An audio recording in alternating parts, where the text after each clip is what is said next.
When a homeless girl shouted, "Don't eat that," in the glittering saltwater bistro, no one expected the chilling truth that would unravel a billionaire's world and spark a movement that shook the city. The saltwater bistro clung to the jagged edge of Crescent Bay, where the Pacific's restless waves battered the cliffs below, their roar a constant undercurrent to the clink of crystal and murmur of wealth. The open-air terrace, framed by sleek glass railings and draped with ivy that swayed in the salty breeze, was a cathedral for the city's elite. Teak tables gleamed under the midday sun, their surfaces crowded with plates of seared scallops, artisanal cheeses, and glasses of chilled rosé that caught the light like prisms. Waiters in tailored vests moved with balletic precision, their trays a parade of indulgence. The air was thick with the briny tang of the ocean, undercut by the faint sweetness of jasmine blooming in terracotta planters. To the patrons, draped in linen suits and diamond-studded watches, this was paradise. To Amara, it was a war zone. At the terrace's heart sat Victor Langston, a 68-year-old titan whose name was synonymous with power. His tech empire, born from a single algorithm scratched out in a dorm room, now spanned continents, data centers humming in deserts, AI startups reshaping industries, ventures whispered about in the shadows of boardrooms. His silver hair was swept back, his navy suit crisp despite the coastal heat. His eyes, sharp behind wireframe glasses, flicked across a tablet, dissecting market trends with the precision of a surgeon. Across from him sat Celeste, his wife of 3 years, her beauty a calculated masterpiece. Her platinum blonde hair cascaded in waves, her emerald dress clinging to a figure that turned heads. Her smile was a polished weapon, but her fingers betrayed her, tapping restlessly on her wineglass, her gaze drifting to the horizon where the sea met the sky. Beyond the glass barrier, Amara lingered. 16, maybe younger, her frame was swallowed by a faded denim jacket, its sleeves frayed to threads. Her dark curls were tangled, her sneakers scuffed to near collapse, the soles flapping with every step. Her hazel eyes, sharp and wary, scanned the tables, not for scraps, but for survival. She'd learned to read people, the distracted businessman leaving his wallet exposed, the socialite too engrossed in her phone to notice a missing bracelet. The bistro was a goldmine for a kid like her, but it was also a minefield. One wrong move, and security would drag her back to the streets, where the nights were cold and the days were cruel. Victor set his tablet down, his voice low, edged with irritation. "You're quiet today, Celeste. Something on your mind?" Her smile flashed, flawless but cold. "Just savoring the moment, darling," she said, her voice honey-smooth, her eyes not meeting his. "You know how I love our lunches here. The sea, the sun, it's perfect." Amara edged closer, her stomach twisting with hunger that gnawed like a living thing. She pressed herself against the glass, her breath fogging the surface, her eyes locking on Victor's table. A plate of grilled shrimp glistened with herb-flecked oil, a basket of warm sourdough steamed faintly, and a bowl of clam chowder sat pristine, its creamy surface flecked with parsley. It was the kind of meal she hadn't tasted in years, the kind that made her chest ache with longing. But then, something shifted. Celeste's hand dipped into her leather clutch, her movements swift but deliberate. Amara's breath caught as she saw it, a tiny glass vial, no bigger than a thimble, glinting in the sunlight. Celeste twisted it open with a practiced flick, and with a tilt of her wrist, a clear liquid drizzled into Victor's chowder. It vanished into the broth, undetectable, as if it had never been there. Amara froze, her heart slamming against her ribs. She blinked, replaying the moment. Had she imagined it? Celeste stirred the bowl casually, her face a mask of calm, her red-painted lips curving into a smile. But her voice, low and venomous, carried just far enough. "You've held me back long enough, Victor. This ends today." The words hit Amara like a fist. She crouched lower, her nails digging into her palms, drawing tiny crescents of blood. No one else had noticed. The bistro hummed with laughter, the clink of glasses, the distant crash of waves. Victor was scrolling his tablet again, oblivious, his spoon resting beside the bowl. Celeste leaned back, her smile returning, as if she hadn't just whispered a death sentence. But Amara knew. She'd seen evil before, on the streets, in the eyes of predators who thrived on the vulnerable. This was different, cloaked in silk and diamonds, but no less deadly. Her mind raced. Walk away, she told herself. This wasn't her fight. Who would listen to a kid like her, a nobody in a world of somebodies? Her stomach growled, a sharp reminder of her own survival. But her eyes stayed on Victor's spoon as he reached for it, his movements slow, distracted. She thought of her brother, taken by the system years ago, his face fading from her memory. She thought of the times she'd stayed silent, wishing someone had spoken for her. The moment stretched, heavy and suffocating, the world narrowing to that single bowl of chowder. Then, without warning, Amora surged forward. She shoved through the terrace gate, her sneakers slapping the glass barrier. "Don't eat that!" she shouted, her voice cracking like a whip across the bistro. The world stopped. Forks clattered against plates. A woman in a pearl necklace gasped, clutching her purse. A man in a linen suit froze mid-sip, his phone already in hand, recording. Victor's spoon hung an inch from his lips, his eyes snapping to the girl in the tattered jacket. Celeste's smile vanished, her face hardening into something sharp and dangerous. "What did you say?" she demanded, her voice slicing through the stunned silence, each word a shard of glass. Amora's legs trembled, but she planted her feet. "She put something in your food," she said, her voice shaking but clear, loud enough for the crowd to hear. "I saw her. Don't eat it." Gasps rippled through the terrace. The crowd's murmurs swelled, a low hum of shock and curiosity. Victor's brow furrowed, his spoon lowering as he glanced between Amora and Celeste. "What are you talking about?" he asked, his voice steady but laced with unease, his hand trembling slightly as he set the spoon down. Celeste shot to her feet, her chair scraping against the teak floor with a screech that cut through the air. "This is outrageous," she snapped, her voice dripping with venom. "You're going to listen to some filthy street kid? She's trying to scam you, Victor. Look at her." Amora didn't flinch, her hazel eyes burning with defiance. "I saw you," she said, stepping closer, her voice steadier now, fueled by a fire she didn't know she had. "You poured something from a vial into his soup. I saw it. Smell it if you don't believe me." The crowd's murmurs grew louder, a rising tide of whispers. "She's lying," Celeste hissed, her composure cracking like thin ice. "Victor, you can't possibly think." "Enough," Victor said, his voice low, a blade of authority cutting through her protest. He leaned forward, his eyes locking on the bowl. The chowder sat innocently, its creamy surface undisturbed. But something in Amora's voice, raw, unpolished, desperate, made him pause. He lifted the bowl, bringing it closer, his nose wrinkling at a faint, acrid note beneath the briny aroma. "Celeste," he said, his voice slow, dangerous. "What's in this?" Her face flushed, her lips parting, but no words came. I don't know what she's talking about," she stammered, her hands clutching her clutch so tightly her knuckles whitened. "This is absurd. You're really going to entertain this?" The crowd was a living thing now, phones out, voices buzzing. "She doesn't look like she's lying," a woman in a silk scarf muttered. "Look at her face, she's terrified but standing her ground," said another, his voice low but carrying. A man in a polo shirt leaned forward, whispering to his companion, "That girl's got nothing to gain from this. Why would she lie?" Victor's jaw tightened. He stood, his towering frame commanding despite the tremor in his hands. "Call the police," he said to a waiter hovering nearby, his voice cold as the ocean below. The waiter, wide-eyed, nodded and bolted inside, his polished shoes clicking on the floor. Celeste's eyes widened, her polished facade crumbling. "Victor, this is ridiculous," she said, her voice rising, cracking at the edges. "You can't seriously believe." "Be quiet," he snapped, his gaze never leaving her. The distant wail of sirens cut through the waves' rhythm, growing louder with every second. Amora stood her ground, her heart pounding so hard she thought it might burst. She'd done what she could. Now it was out of her hands.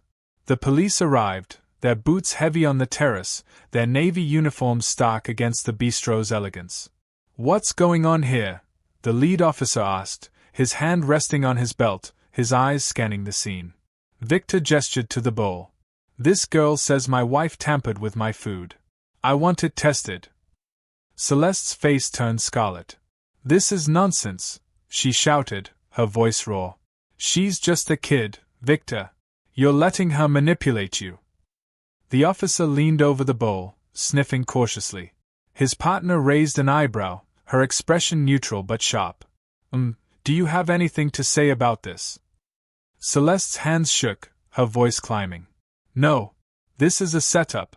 She's lying." Her outburst drew every eye, her panic aflare in the daylight. "We'll test it," the officer said, carefully bagging the bowl, his gloved hands steady. Step back." Celeste's composure shattered like glass. She lunged for the bowl, but the officer caught her arm, his grip firm. "I'm done with this," she screamed, her voice raw, echoing over the terrace. "I'm done living under your thumb, Victor. You were supposed to be gone by now." The confession hung in the air, heavy as smoke. The crowd gasped, phones capturing every second, lenses glinting in the sun. Victor's face went ashen, the weight of her words sinking in like a stone. The officer's expression hardened, his jaw set. You're under arrest for attempted murder. Hands behind your back." Celeste thrashed, her screams piercing the air as they cuffed her. "You don't understand. I deserved it. I deserved everything." Her voice faded as they dragged her toward the patrol car, her emerald dress catching the light one last time, a fallen queen in ruins. The crowd's murmurs swelled, a tide of shock and fascination. Victor sank into his chair, his hands shaking as he pushed the bowl away. His eyes found Amora, who stood frozen, her sneakers rooted to the teak. Her heart raced. Had she just made the biggest mistake of her life? But his gaze softened, a flicker of gratitude breaking through the shock. "You saved me," he said, his voice low, almost breaking.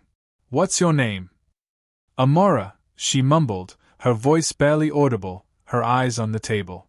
"Sit," he said, gesturing to Celeste's empty chair. She hesitated, the weight of 100 stares pressing on her, but his voice carried a quiet command. She sank into the chair, her shoulders tense, her hands gripping the edge of her jacket.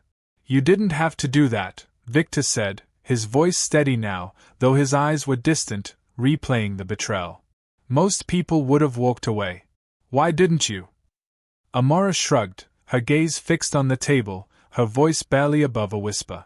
"I've seen too many people hurt. I couldn't just watch it happen again." Victor studied her, seeing past the frayed denim to the fire in her hazel eyes. "How long have you been out here?" he asked, his tone softer now. She shifted, uncomfortable, her voice tinged with embarrassment. "Since I was 12. 4 years, give or take." His frown deepened, but he didn't press. Instead, he pulled out his phone, its sleek black surface catching the light. "Wait here," he said, standing and stepping aside to make a call. Amora's stomach twisted. Was he calling security to drag her away? But when he returned, his expression was calm, almost kind. "I've got someone coming," he said. "They'll make sure you have a bed tonight. Somewhere safe. And if you'll let me, I'd like to do more." Her eyes widened, her voice sharp with defensiveness. "I didn't do it for a reward." "I know," Victor said, a faint smile breaking through. "That's why I'm offering." The bistro's rhythm slowly returned, but the air buzzed with the weight of what had unfolded. Patrons whispered, their phones still out, uploading videos to platforms where the story would spread like wildfire. Amora sat, her hands gripping the table, a warmth spreading in her chest, something she hadn't felt in years. "Hope." Victor sipped his water, his voice thoughtful, almost distant. "Sometimes, one person can change everything. You did that today, Amora. And I'm going to make sure your story changes, too." The aftermath was chaos cloaked in elegance. The bistro's terrace, once a stage for quiet opulence, now hummed with a different energy, raw, electric, the kind that fueled viral stories. Patrons lingered, their meals forgotten, their eyes darting between Victor and Amora. The ocean's crash below seemed louder now, a primal underscore to the drama. Waiters hovered, unsure whether to clear tables or stand witness to history. The air was thick with salt and suspense, every whisper a spark in a growing fire. Victor leaned back, his fingers drumming lightly on the table, his mind visibly wrestling with the betrayal. "You don't know me," he said, his voice low, almost to himself. "You don't owe me anything. So why risk it? Why put yourself in the line of fire?" Amora's throat tightened. She glanced at the crowd, their faces a mix of pity, curiosity, and judgment. "I've been invisible my whole life," she said, her voice soft but steady. "People look through me, like I'm not even there. But I saw what she did. And I couldn't let it happen. Not when I could stop it." He nodded, his eyes narrowing as he studied her. "You're not invisible to me," he said, the words heavy with promise. "Not anymore." The sirens had faded, but their echo lingered, a reminder of how close death had come. The officer who'd bagged the chowder returned, his face grim. "Preliminary tests show a toxic compound in the soup," he said, his voice cutting through the murmurs. "We'll need to take statements from both of you." Victor's jaw clenched, his gaze drifting to the horizon. "Do what you need to," his voice steady but hollow. "I want answers." Amora's heart skipped. She'd been right, but the confirmation didn't bring relief, only a deeper weight. She'd upended a billionaire's world, and now hers was shifting too. The officer turned to her, his notepad out. "You're the one who called it out, right? Walk me through what you saw." She swallowed, her voice steadying as she recounted every detail, the vial, the liquid, Celeste's whispered threat. Her words were clear, unflinching, though her hands shook under the table. The officer scribbled, nodding. "You're a brave kid," he said, almost as an afterthought. "Not many would have done that." The crowd's whispers grew bolder, their phones capturing Amora's every move. "She's a hero," a woman in a sundress said, loud enough for others to hear. "That girl saved his life," another agreed, his voice thick with awe. The story was already spreading, clips uploaded to platforms where they'd rack up views by the millions. #Crescent Bay Hero trended before the sun set. Victor's phone buzzed, and he glanced at it, his expression unreadable. "My assistant's on her way," he said to Amora. "She'll take you to a shelter tonight, one of the good ones, not some rundown place. Tomorrow, we'll talk about what's next." Amora's eyes narrowed. "I don't need charity," she said, her voice sharp, defensive. "I've been fine on my own." "You're not on your own anymore," Victor said, his tone firm but not unkind. "You saved my life, Amora. That's not something I forget." She looked away, her chest tight. Trust didn't come easy on the streets. People made promises they didn't keep. But something in Victor's eyes, steady, weathered, like he'd seen his own share of broken promises, made her pause. Maybe, just maybe, this was different. The sun dipped lower, painting the terrace in hues of gold and amber, the ocean's waves a relentless heartbeat. Victor's assistant, a woman named Elena with sharp cheekbones and a no-nonsense stride, arrived within the hour. She wore a tailored blazer, her dark hair pulled back, her presence a quiet command. "Mr. Langston," she said, nodding to him before turning to Amora. "You're Amora? Come with me." Amora hesitated, her sneakers scuffing the floor. "Where are we going?" she asked, her voice edged with suspicion. "A safe place," Elena said, her tone softer than her appearance suggested. "A shelter downtown, one we fund. Clean beds, hot meals, no strings attached. Tomorrow, we'll figure out the rest." Amora glanced at Victor, who nodded. "Go," he said. "You're not alone in this." She followed Elena, her heart pounding as they left the bistro, the crowd's eyes trailing her like spotlights. The city beyond the terrace was a maze of glass towers and neon lights, its pulse chaotic and unforgiving. But for the first time in years, Amora felt a spark of something new, not just survival, but possibility. The shelter was nothing like the grim, overcrowded places Amora had known. Tucked in a quiet corner of the city, it was a renovated warehouse with warm lighting and the smell of fresh coffee. The walls were painted in soft blues, the beds draped in clean linens. Elena introduced her to a caseworker named Maya, a woman with kind eyes and a clipboard full of questions. "You're safe here," Maya said, her voice gentle. "We'll get you settled, and tomorrow we'll talk about options, school, housing, whatever you need." Amora nodded, her throat tight. She didn't know how to process kindness. It felt like a trick, a trap waiting to spring. But the bed was soft, the shower hot, and the meal, a warm bowl of vegetable stew with crusty bread, filled her stomach in a way that made her eyes sting. She ate in silence, the other kids in the shelter watching her, their whispers carrying the story of the girl who'd stopped a billionaire's murder. That night, as she lay in the dark, the city's hum faint through the window, Amora's mind raced. She saw Celeste's face, twisted with rage. She saw Victor's eyes, heavy with gratitude and something deeper, recognition, maybe, of a life he'd never known. She saw her brother's face, a fading memory she clung to. Sleep came slowly, but when it did, it was deep, unbroken by the cold or fear of the streets. Morning broke with a knock at the shelter's door. Victor stood there, his suit traded for a simple sweater and slacks, his presence quieter but no less commanding. "You slept okay?" he asked, his voice gruff but warm. Amora nodded, her jacket slung over her shoulder. "Better than usual." "Good," he said, gesturing to a black SUV parked outside. "Let's talk." They drove to a small cafe, not the bistro's glittering excess but a cozy spot with mismatched chairs and the smell of fresh pastries. Over coffee, black for him, sweetened with cream for her, Victor laid out his plan.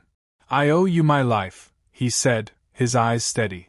"I'm not here to throw money at you and walk away. I want to help you build something, school, a job, a home. Whatever you want, I'll make it happen." Amora's fingers tightened around her mug. "Why?" she asked, her voice sharp. "You don't know me." "I know enough," he said. "You've got courage most people only dream of. And I've spent my life building things, companies, empires.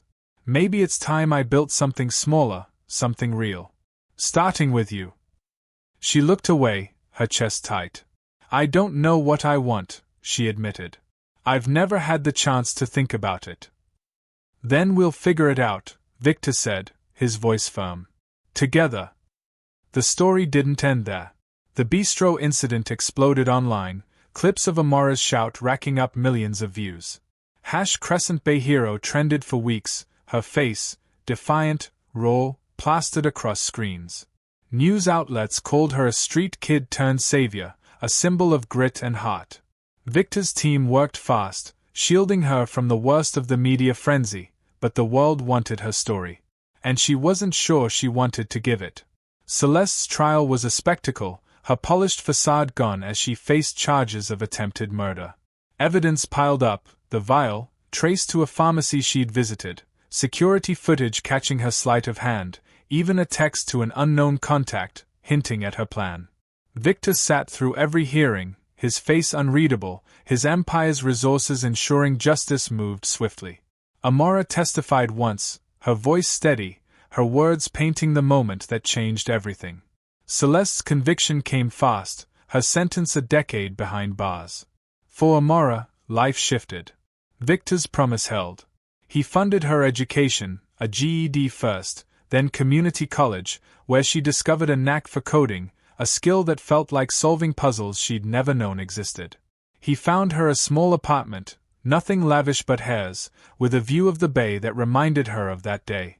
Maya, her caseworker, became a mentor, guiding her through applications and interviews, teaching her to trust again. But it wasn't just Amora. Victor, shaken by how close he'd come to death, started looking at his empire differently. He poured money into shelters, coding boot camps for kids like Amora, programs that gave the invisible a chance to be seen. He visited her often, not as a savior but as a friend, their conversations raw and real. "You reminded me what matters," he told her once, over coffee in that same cafe. "Not power, not money.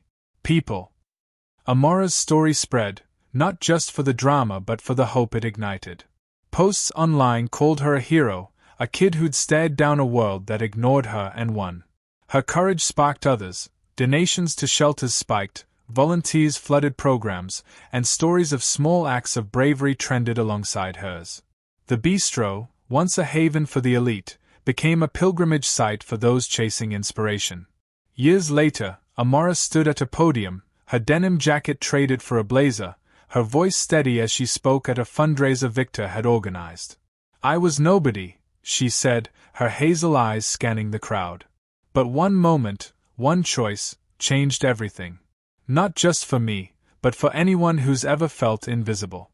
You're not. Your voice matters. Use it." The crowd roared, their applause echoing like the ocean's waves.